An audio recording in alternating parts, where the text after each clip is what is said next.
কাটোয়া লোকালের যাত্রীদের বিশ্বকর্মা পুজো, বাজনার তালে নাচ, চলন্ত ট্রেনে বিশ্বকর্মা পুজো। 37914 ডাউন কাটোয়া লোকাল, যে ট্রেন ভোর 5:40 কাটোয়া ছেড়ে হাওড়ায় ঢোকে 8:45 ব্যান্ডেলে বাজনার সঙ্গে একটু নাচানাচির পর ট্রেনে উঠে যাত্রা।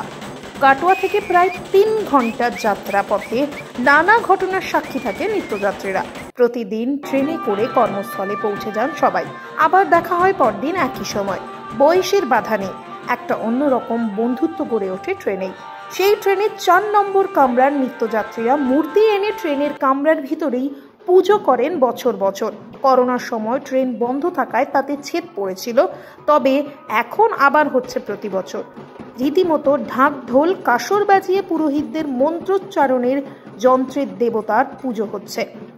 আর পুজো শেষে প্রসাদ মিষ্টির প্যাকেট ছিল সব যাত্রীদের জন্য। ট্রেন তাদের প্রতিদিন গন্তব্যে পৌঁছে দেয়। সেই যাত্রা যাতে শুভ হয়, সময়ে চলে ট্রেন, সেই উদ্দেশ্যে বিশ্বকর্মাকে পুজো করেন এই ট্রেনের আরও 2 কামরার যাত্রীরা। বিশ্বকর্মা পুজো আমাদের কম্পার্টমেন্টে, এটা আমাদের কেপুর সকালে আমাদের কাটোয়া থেকে যেটা হাওড়ায় পৌঁছায় 8:48, সেই গাড়িতে আমাদের বিশ্বকর্মা পুজো। এটা আমাদের 25 বছর, প্রায় 25 বছর। আপনার নাম? আমার নাম প্রশান্ত রায়। আপনারা আমাদের পুজো দেখুন, আনন্দ করুন, এটাই আমরা কামনা করব। অবশ্যই প্রতিবারের ন্যায় আমরা যতদিন আমরা এই ট্রেনে যাতায়াত করবো আমরা এইভাবেই পালন করব। নমস্কার, ধন্যবাদ।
ঋতুপর্ণা কোলের রিপোর্ট, বেঙ্গল আনলিমিটেড।